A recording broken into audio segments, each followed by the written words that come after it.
नमस्कार बंधुगण। आज आपण मानक मु सोल्जर वीविंग मेसीन रे केमिति सूतारू कपड़ा तैयारी हुए ताहा भल भाव देखैबी और सहज भाषा रे शिखेबी।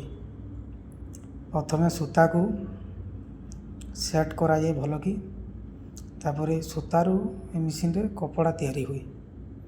मेसीन टा द्रुत गति रे चले हाथ को सब सेफ्टी रे रखिकी मेसीन टाक चालू करने को पड़े। एटा धागा सूताटा भरा हो मेसीन चालू हेब। सब बेले मेसीन चालू कला बेला हाथ गोड़ देखिक चालू करंतु। कपड़ा हाथ रे जो धरी बला फला सब किसी प्रति ध्यान देवा पड़े निज सेफ्टी प्रति। देख एटा केमिति सूतारू कपड़ा तैयारी होची। एटा कंपनी भीतर अच्छे।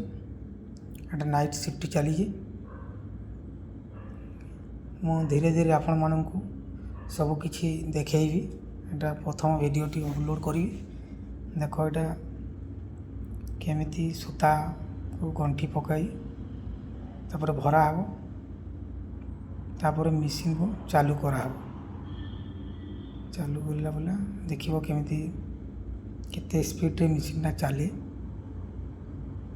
देख एटा सूताटा को पुरौची पुरई सारा पर चालू कर कंपनी अच्छु नाइट शिफ्ट। ए मेसीन रो ना हला सोल्जर वीविंग मेसीन।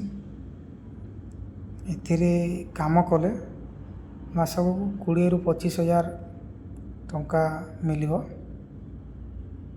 एटा हम नाइट शिफ्ट करूछु पिला माने। ए कंपनी रे 50 टी मेसीन अछि।